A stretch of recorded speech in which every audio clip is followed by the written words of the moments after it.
Motion is adopted.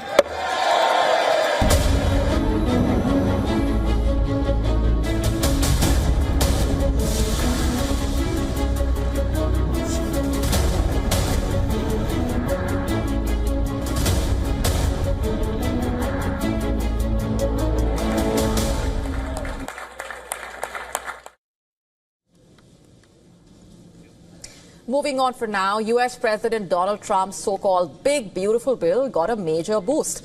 When the Congress narrowly passed it on Thursday, Trump's flagship tax and spending bill, it comes with the promise of boosting funds for his anti-immigration drive, remember, and is set to pump billions of dollars into law enforcement. The package offered by the bill sets aside about $170 billion to support the Trump administration's border and immigration goals, which includes detaining and deporting a record number of people from the U.S. However, the same bill sparks fears of slashes in Medicaid and health care for immigrants living illegally in the U.S. The White House termed it as a historic federal investment made in immigration enforcement. However, as per critics, carrying out Trump's immigration agenda will depend on just how effectively federal agencies can implement and deploy resources to actually enable Trump's immigration strategies. This bill includes the largest tax cut in American history, the largest spending cut in American history, the largest border security investment in American history, although I must tell you, if you saw last month, they had 0 people coming through our border, 0. And just for context here, the hardline immigration agenda forms an integral part of Trump's policies, something that he built his election campaign on back in 2024.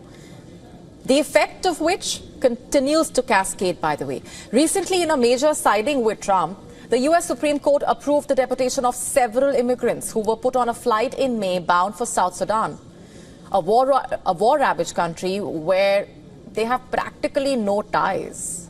The decision comes after the court's conservative majority halted an order that had previously allowed immigrants to challenge any removals to countries outside their homeland where they could be in danger.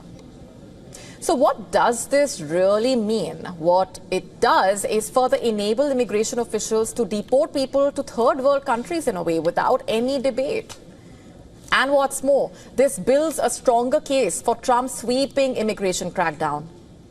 A risk looming over millions of people living in the U.S. illegally. However, Trump is willing to make some exceptions. As per reports, he wishes to let a section of migrant laborers remain in America if the farmers who employ them are willing to vouch for them. This is reportedly in a bid to address labor shortages in agriculture and the hospitality sector. The farmers willing to vouch for these people, in some way, Christy, I think we're going to have to just say that's going to be good, right? You know, we're going to be good with it, because we don't want to do it where we take all of the workers off the farms. We want the farms to do great like they're doing right now. So Kristi Noem has done a fantastic job. However, all of this begs a very crucial question. As far as Trump's immigration policies are concerned, where does the buck really stop? Only time will tell.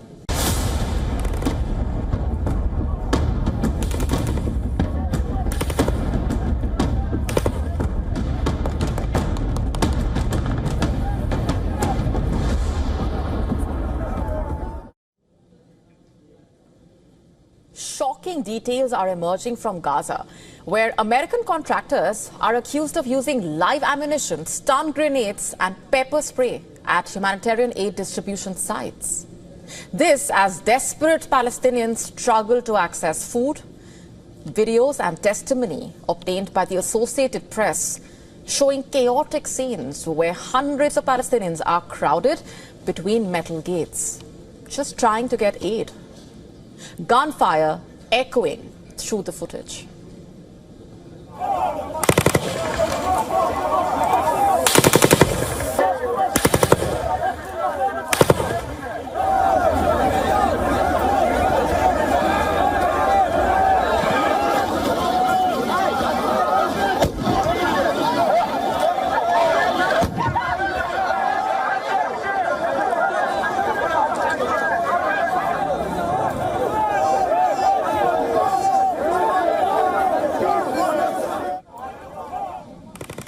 English-speaking security personnel can be heard coordinating the crowd control.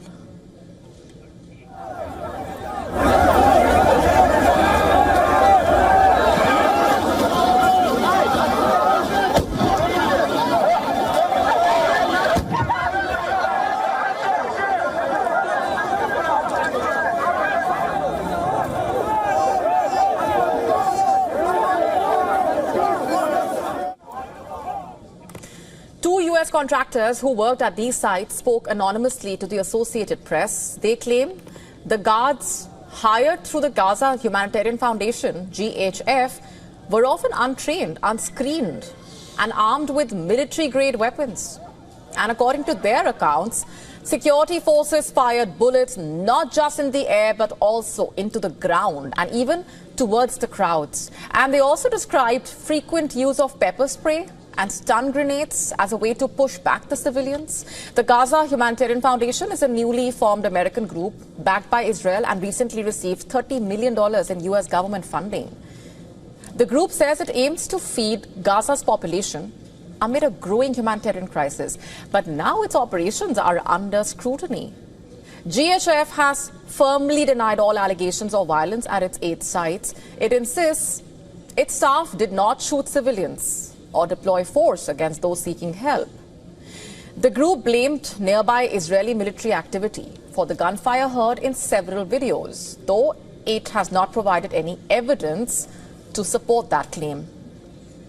In a statement, GHF accused the Associated Press main source of being a disgruntled former employee who was dismissed for misconduct. The organization labeled the allegations as false and fabricated. More than 170 NGOs are now reportedly calling for an immediate shutdown of the Gaza Humanitarian Foundation, claiming that the group's presence has only fueled disorder and violence at relief sites, and accused it of operating under the pretext of aid while contributing to the deaths of more than 500 civilians in less than a month. Desperate times call for desperate measures, and China is living through that harsh reality and how it has been desperate to boost the country's birth rate. We've been telling you about this. And now it is choosing to dole out cash to make people have babies. And what a sharp contrast to how the country once limited having babies. Now China is planning to offer cash handouts to families. Why? In simple terms, it's a way to incentivize couples to have babies. And how much money, you ask? The country has suffered through years of population decline. The government is reportedly set to provide 3,600 yuan, that's $503 a year for each child until they turn 3 under a nationwide initiative. The thing is, China has been facing a serious issue. In fact, the Chinese premier had pledged to hand out childcare subsidies in his annual government work report in March. And earlier, we also told you about the decline in marriage registrations, which triggered serious birth rate concerns. And one of the ways the authorities came up with was offering cash to couples with the hope that the marriage rates will see a boost. The city of Luliang in northern Shanxi province, for example, one of the many places in China with local authorities adopting the approach of offering incentives earlier to lure couples into tying the knot. Just for context here, the marriage rate in China fell by a record 20% in 2024. In fact, the country's population fell for the 3rd straight year in 2024. A record 20% plunge in marriages last year was the steepest decline ever recorded. So you get the picture. And clearly China has been worried. And it really wants people to have children so that the birth rates improve. The decline in marriage rate raised further concerns about the shrinking population. And why does the country actually find itself in this situation? To put it simply, declining interest in getting married and starting a family has long been blamed on the high cost of childcare and education in China. On top of that, the sputtering economic growth over the past few years made it difficult for university graduates to find work, and those with jobs faced insecurity about their long-term prospects. But coming to the bigger picture here, can the latest move by China really help? Can such incentives fix China's population woes? In a way, the Chinese government's political and economic ambitions are directly linked to that answer. So the stakes are as high as they could be.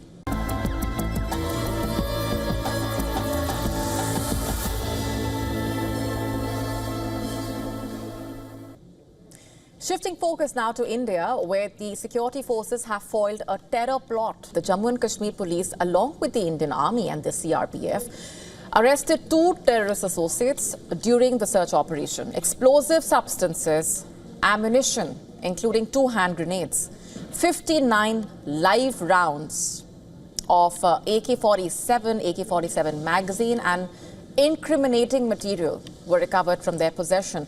Both the arrested terrorist associates, by the way, were involved in providing logistics support as well as transportation of arms and ammunition to the active terrorists of the proscribed terror outfit Jaish-e-Mohammed in Tral and Avantipora areas of district Pulwama. Further investigations are underway, and this as the Amarnath Yatra continues with thousands of pilgrims from around the country commencing their 38-day journey. The police enhanced security measures to ensure a safe and peaceful pilgrimage.